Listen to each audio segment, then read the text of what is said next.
صبايا واهلا وسهلا فيكم بحلقه جديده. اليوم بدنا نشوف سوا طريقه تحضير الهريسه السوريه. خلينا نشوف المكونات سوا بعدين ننتقل لمرحله التحضير. اول شيء انا عندي هون 4 كاسات سميد خشن، سميد خشن لا وسط ولا ناعم. عندي هون كاسه ونص لبن، وكاسه ونص سكر. عندي هون 3 معالق ماء زهر، وعندي هون شويه قرفه ناعمه، معلقه فانيل، ومعلقه بيكنج باودر كبيره، ونص معلقه كربونات الصوديوم، وربع معلقه صغيره ملح. وعندي هون نص كاسة سمنة، سمنة البقرة الحلوب. هاي صبايا أنا هاي النوعية بستخدمها، هي إلها غلاف تاني كمان بهاي النوعية اللي أنا بستخدمها للحلويات، كتير كتير ظريفة وبتجنن. وعندي هون مشان القطر كاستين سكر،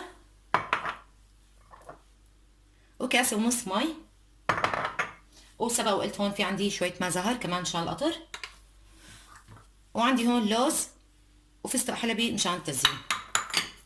أول شي أنا رح أعمل القطر.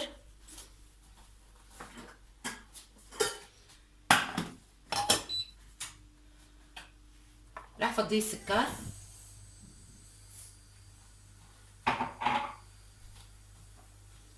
وكاسة ونص مي،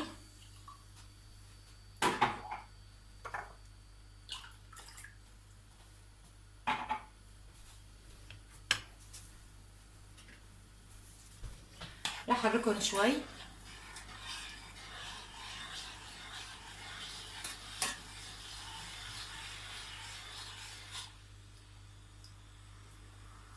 وراح اتركهم لاول ما يبلشوا يغلوا. راح اضيف لها معلقه كبيره، معلقه اكل ليمون، عصير ليمون.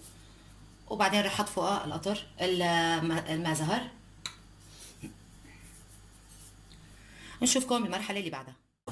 اول شيء انا راح افضي السميد،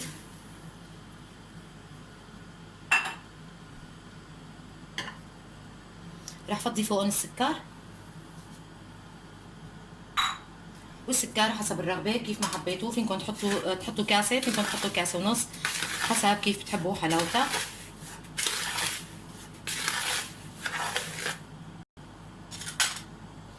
راح اضيف فوقهم اللبن،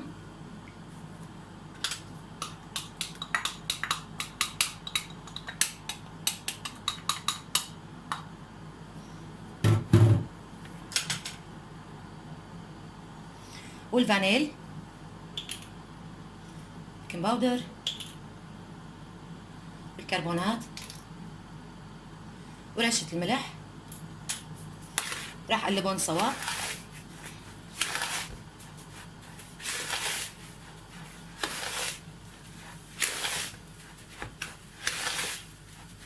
انا عندي هون القطر بلش يغلي، راح ضاعف تحته. عندي هون ليمون، انا راح احط فوقه تقريبا المعلقه مليانه عصير الليمون.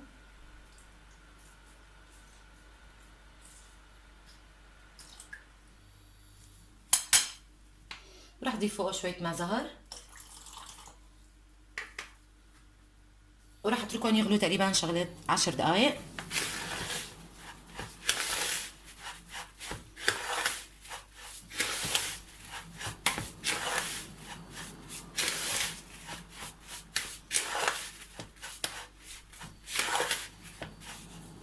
هلا انا عندي هون نص كاسه السمنه، انا راح اضيف نصها تقريبا ربع كاسه، وراح اترك شوي مشان الدهن على وش الهريسه.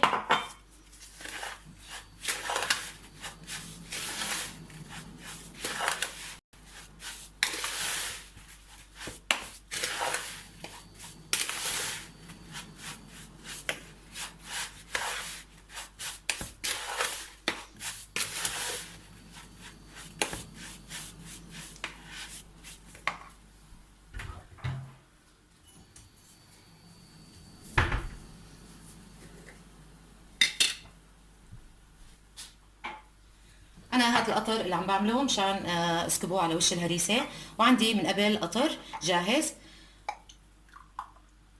انا رح اضيف فوقه شغله نص كاسه،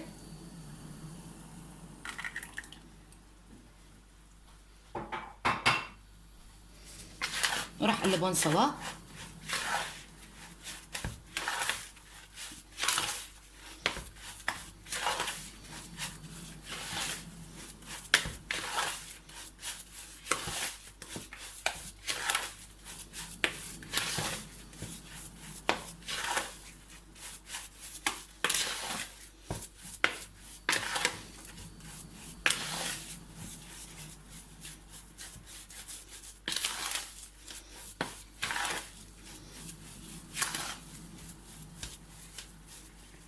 هلا هيك صارت خلطة معنا جاهزة.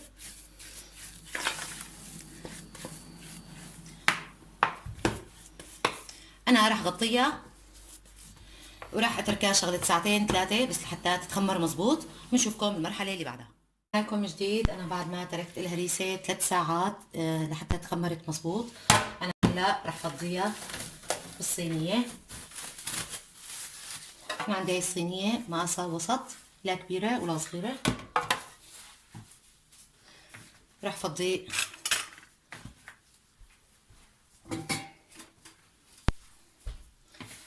المكونات بقلب الصينية.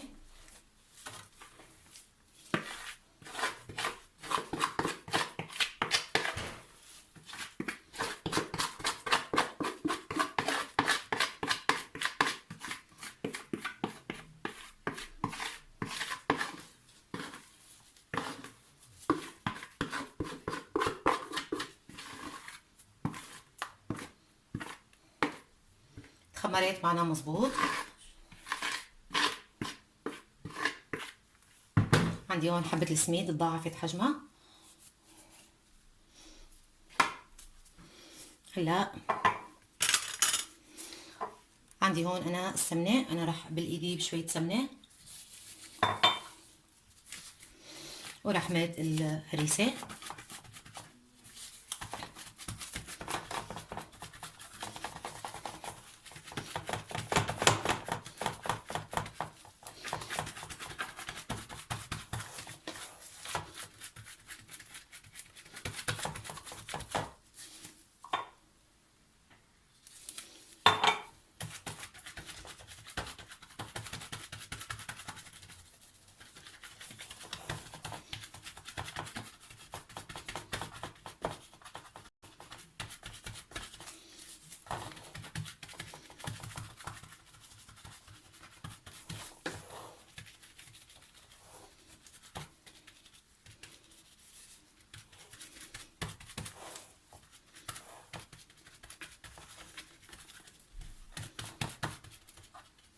هلا هيك بعد ما مديناها مزبوط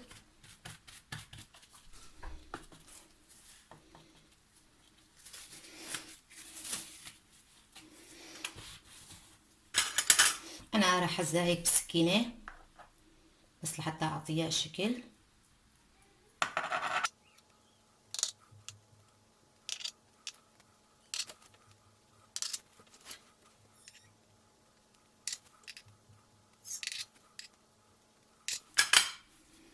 هيك صبايا مثل ما انتم شايفين.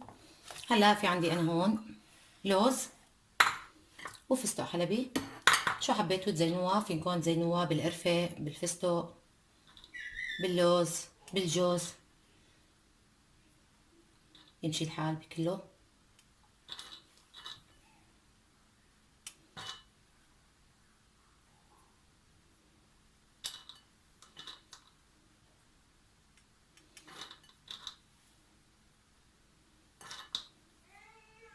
صبايا اذا حبيتوا تقللوا كمية السكر، انا هلا حطيت تقريبا كاس ونص بس مو كبار سكر، وبعدين حطيت تقريبا نص كاسة قطر. انتوا اذا بدكم الحلاوة تكون اقل من هيك فيكم تحطوا بدل القطر تحطوا نص كاسة حليب او 3-4 معالق لبن، وهذا الشيء اختياري. اذا بتحبوها حلوة فيكم تحطوا قطر، هذا الشيء على كيفكم.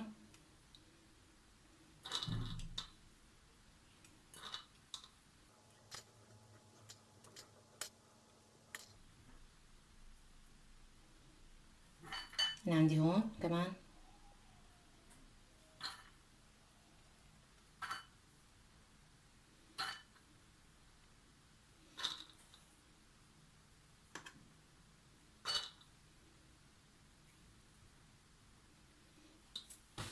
صبايا انا شغلت الفرن بس من تحت على درجة حرارة 180، بس لحتى تستوي شوي، يزهر اطرافها من تحت، ترفعوها لفوق على الرف الفوقاني النصاني، وبتشغلوها من فوق بس لحتى تاخد اللون الذهبي، اللون اللي انتو بتحبوه، وبعدين بتطلعوا. انا هلا مشغله الفرن.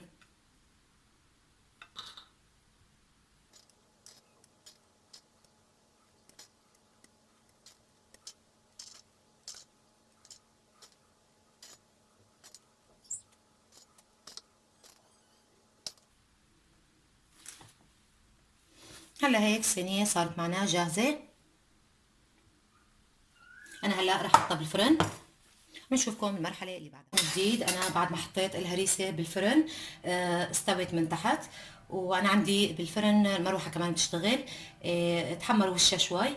هلا قبل ما تستوي، قبل ما اخلص اخر مرحلة، انا رح اجيب السمنة الباقية عندي وراح ادهن وش الهريسة.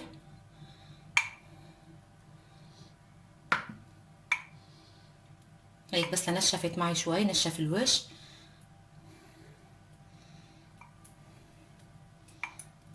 هيك رش عليها، بترشوها رش.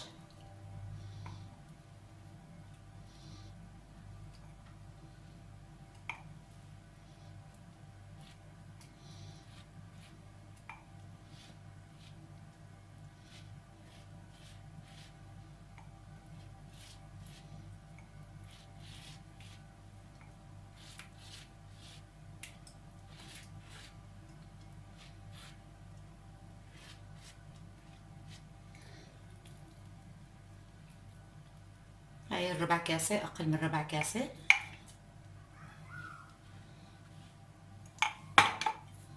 هلا رح ارجع احطها بالفرن بس لحتى يتحمر الوش، بنشوفكم المرحلة النهائية. صبايا وصلنا معكم المرحلة النهائية من وصفتنا لليوم، وهي الهريسة صارت جاهزة، وهذا هو الشكل النهائي للهريسة. وصفة ناجحة 100%، بتمنى تعجبكم وبنصحكم تجربوها.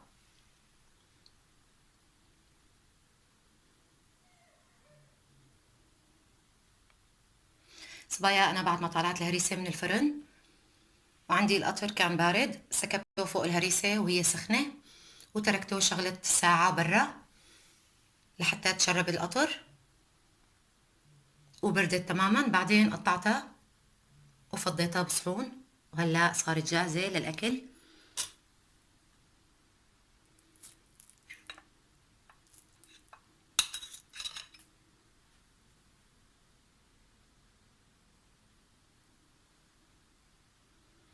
صبايا لا تنسوا تشتركوا وتفعلوا الجرس ليوصلكم كل شي جديد، وبشكركم على المتابعة، والسلام عليكم ورحمة الله وبركاته.